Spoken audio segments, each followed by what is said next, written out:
People ask about, the pressure and the huge amount of brutality and how did you people survive. And one of the things that struck me at the period was that, and I'm no different from anybody else. I mean, I had my down days more than enough, and just felt that I can't take this anymore. This is too much, and it's as if and you're living in a box. It's a concrete box. It's about 10 feet by 9 feet.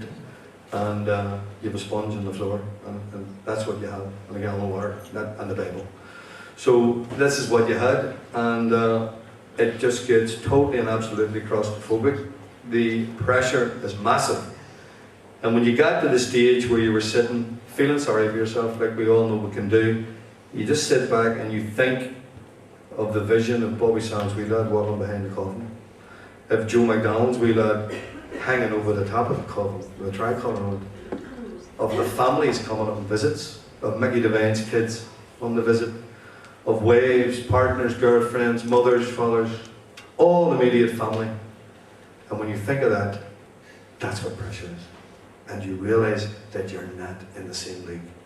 And then you know that you need to get off your arse and do better today than you did yesterday, and do better tomorrow than you did today. And that is what sustained us, and that's what gave us the strength.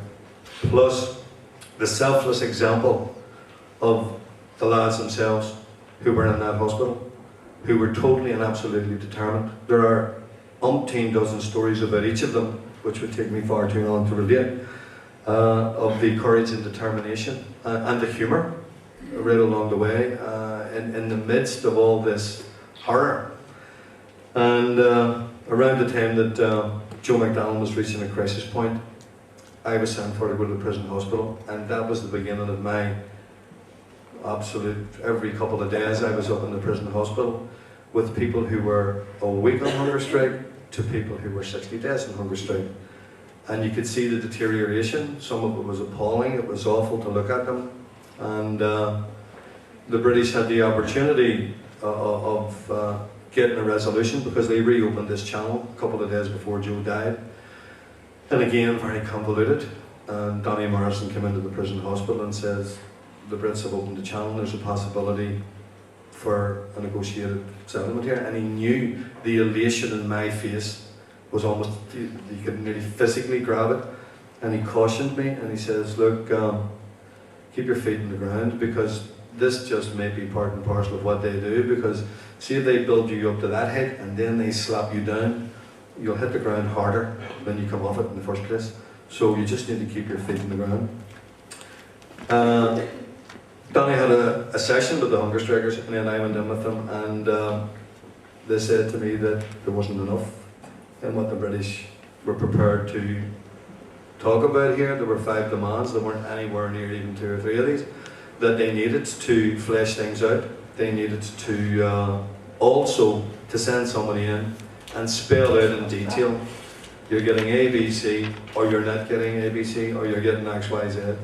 Even to come in and say, listen, the position is as it was, nothing's changing. They promised to send someone in. The Irish Commission for Justice and Peace were in there over those couple of days. We told them that we had the British in a secret channel to the Republican leadership outside, and that there was a possibility for a negotiated settlement. They did not send anybody in. The Irish Commission for Justice and Peace asked them on about 6 occasions, and they didn't send anybody in, and nothing happened, and Joe McDonald died. Following that, what happened was, it was just this process the whole way down to August, where Michael Devine had died. And in the midst of that, families began to intervene. Mothers, sisters, wives began to seek medical intervention. Once medical intervention was sought, that was an end to it, because once a hunger striker came out of a hunger strike, there was no going back on it.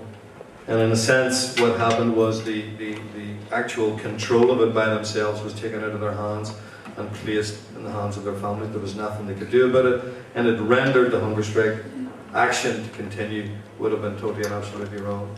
I went up to the prison hospital and spoke with them all. We had talked to their families, all the families had agreed that they would intervene, and we told the hunger strikers that that was going to be the case.